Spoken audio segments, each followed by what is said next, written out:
Hello everyone and welcome to lesson 21.2A. I've entitled this video, Early History of Central Africa. This video is going to cover pages 650 to 653. Early settlement. Through most of the prehistoric period, the people of Central Africa were hunters and gatherers who survived on wild game and wild plants. Eventually, climate changes forced the people to develop new ways of life. Development of agriculture. Around 10,000 years ago, Earth's climate entered a dry phase. Vegetation patterns changed in response and led to the movement of people. The changes also intensified the struggle for survival. The region's inhabitants were forced to find ways to get more food from a smaller area of their environment. Gradually, a transformation that historians call the agricultural revolution swept through the region, beginning in the north. People began to collect plants, especially roots and tubers, on a more regular basis. They developed and refined tools, such as stone hoes that were specially designed for digging. They discovered that if they planted a piece of a root or tuber in fertile soil, a new plant would grow from it. Over time, the hunters and gatherers became farmers. Question number 1. Around 10,000 years ago, how did the Earth's climate change the way that people lived? Well, it entered a dry phase, and because of that, they had to adapt, and it changed in how they moved, and it forced them to get more food from smaller areas, and eventually led to the agricultural revolution, which is question 2. What occurred during the agricultural revolution that historians discussed from that time period? People began to collect plants like roots and tubers, and eventually they discovered that if they planted a piece of the root or tuber in the soil, that new plants would grow from it, and from that we got farming. Cereal farming was the next agricultural development in Central Africa. In the savannas of the north, people began cultivating millet and sorghum, two wild grasses that produce edible seeds. Millet proved to be especially well suited to the area's climate because the crop thrives in high temperatures and is resilient to drought. Question number 3. Describe how cereal farming became the next agricultural development in Central Africa. Well, people in Central Africa realized they could begin planting millet and sorghum, these two wild grasses, and they could eat the seeds. And so these cereal grains became important for the development of food in Central Africa. Question 4. What is millet? As you can see here, I just did a screen clip from Wikipedia. So these are grasses that are grown as cereal crops, and that's what it looks like growing. Question 5, what is sorghum? As you can see, another picture of sorghum taken here. And as you can see from Wikipedia clip here, it's the 5th most important cereal crop in the world today after rice, wheat, corn/maize, and barley. So these are two crops that are grasses that you could eat. And so these became very important staples for the people of Central Africa at that time. Question number 6, why is millet especially well suited for the Central African climate? Well, it's good for Central Africa's climate because it actually does very well in high temperature places, and drought doesn't really stop it from growing. So in high temperatures and low rain, millet can grow really well, and so it's perfect for Central Africa. In addition to growing crops, Central Africa's early farmers cultivated trees and gathered the fruit. From the fruit of oil palms, they made a cooking oil that was rich in proteins and vitamins. The nutrition boost provided by the palm oil helped people become healthier, and improved health brought about population growth. Question number 7. Besides growing crops, what were 2 other ways that Central Africa's early farmers helped improve their lives? They cultivated the trees, and they gathered fruit. Question number 8. What impacts did palm oil have on the humans? Well, these palm oils helped them get proteins and vitamins, and it helped boost them to become healthier. Question number 9. What impact did improved health have on population growth? Well, because people were healthier, it brought about people living longer, so the development of population started to increase. More and more people were living longer, and having more people meant population was increasing. The increase in the food supply from the practice of agriculture meant that people could live in larger, more settled communities. The agricultural revolution laid the foundation for village life and also for the development of items used in daily life. Question number 10. What impact did the increase in food supply have on human settlements? Well, because they could get more food, people didn't have to travel all the time. They didn't have to be hunter-gatherers. They could stay in one settled area. And so village life started to increase and settlements became bigger and bigger as food supplies became more and more common. Using mineral resources. Since early times, people in Central Africa have made tools from stone, pictured in the top right. Around 3,000 years ago, they began using a new material that was far better in many ways: iron. Iron tools were expensive and could be only made by skilled artisans, but they were far more efficient and less brittle than stone tools. In addition to iron, people in ancient Central Africa made use of other minerals, especially copper and salt. These resources played an important role in trade. Question number 11. Around 3,000 years ago, how did iron tools revolutionize humanity's ability to improve work? Well, people had been using stone tools for a while, but when iron tools were introduced, these were definitely helpful because they were far more efficient and less brittle. Meaning, you didn't have to constantly make stone tools because iron tools lasted longer. So stone tools had to constantly be made because they were able to break easier and they would eventually not be as good. Iron tools were more firm and more efficient, and so this helped increase the food production as well.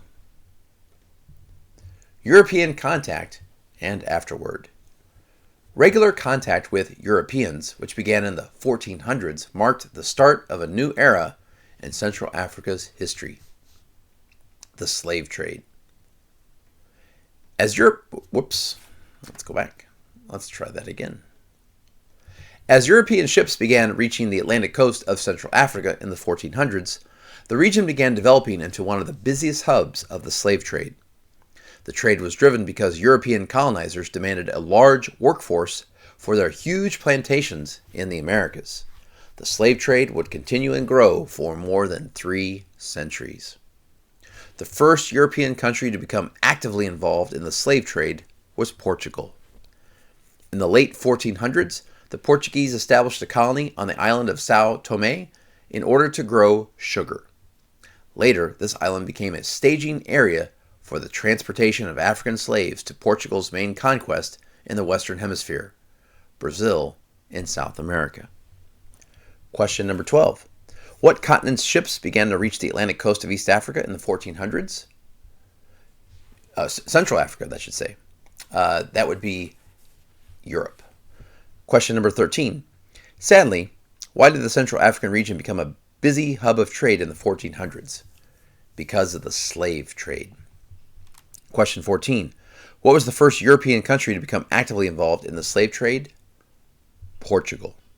And question 15. How did the Portuguese use the island of São Tomé for their slave trade in the 1400s? Well, they began using it there as slave labor to grow sugar, and then eventually they just used it as basically like a hub, a staging area to transport the slaves from Africa to Brazil. So they would leave Africa and then they would go to that island of São Tomé, and then they would make their way to Brazil. Gabon served as one of the most important centers of the slave trade. Slaves were gathered in the country's interior and taken on boats to a coastal inlet called the Gabon Estuary. Some of these slaves were people who had been cast out of their own societies. Others had been captured in warfare. At settlements on the estuary, the slaves were held in enclosures known as barracoons, pictured bottom, until European ships arrived to take them away. Question number 16. What were 2 common ways that humans became enslaved persons at that time? They'd either been cast out of their own societies, so they were castaways, and others had simply been captured in warfare. Question 17. What was a barracoon? Well, pictured here, basically an enclosure, a prison, to hold slaves until it was time for them to be taken away to the New World. The slave trade was part of what is sometimes called the triangular trade, or the triangle trade, named for the triangular pattern formed by the 3 stages of the trade. In the first stage, ships would sail to Africa with cargoes of manufactured goods such as cloth, beads, metal goods, guns, and liquor. So once again, they would leave Europe and they would head down to Africa These goods would be traded for slaves. So they would trade the manufactured goods for enslaved persons. In the second stage, known as the Middle Passage, the ships would carry their human cargo to the Americas. So in the second leg, called the Middle Passage, they would take the enslaved persons to the Americas. There, the slaves would be exchanged for goods such as rum, tobacco, molasses, and cotton that were produced on slave labor plantations. We sometimes call these raw materials, things like rum, tobacco, molasses, and cotton. In the third stage, the ships would take these raw materials and they would return to Europe. Ships at the time were powered by wind, and each stage followed the direction of the prevailing winds. So from Europe to Africa, manufactured goods. In Africa, they would exchange those for enslaved persons. Enslaved persons going to the Americas would be exchanged for raw materials, and in the Americas, they would leave back to Europe, and the raw materials would be exchanged for manufactured goods.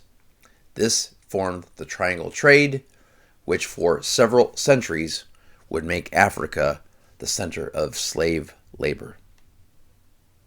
Question number 18. In the triangle trade, what did ships from Europe bring to Africa? Manufactured goods. Question 19. In the second stage of the triangle trade, what did ships from Africa take to the Americas? Enslaved persons. Question 20. In the third stage of the triangle trade, what did ships from the Americas take to Europe? Raw materials. Question 21. How were ships powered at that time in world history? By wind. Adoption of new crops. After European countries established colonies in the Americas, they brought some of the native plants back to Europe and Africa. Two plants in particular had an important effect on farming and diet in Central Africa. These were cassava and maize. The cassava plant has thick edible roots known as tubers.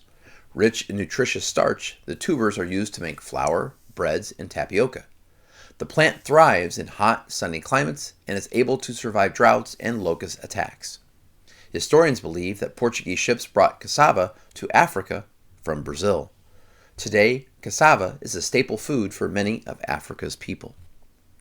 Question number 22. What is cassava used to make? Cassava is used to make flour, breads, and tapioca. Question 23. What are 3 reasons why cassava is ideal for Africa? Well, it thrives in hot, sunny climates, and it's able to survive droughts, and 3, it's able to survive locust attacks. So for those 3 reasons, cassava is perfect for Africa. Question 24. How has cassava impacted the people of Africa today? What is what we would call a staple food for many of Africa's people? So it's a very common food that feeds a lot of people. Thus, it's a staple food. Maize, often called corn, is one of the most important staple grains of the Western Hemisphere. Today it is the most widely grown grain crop in the Americas.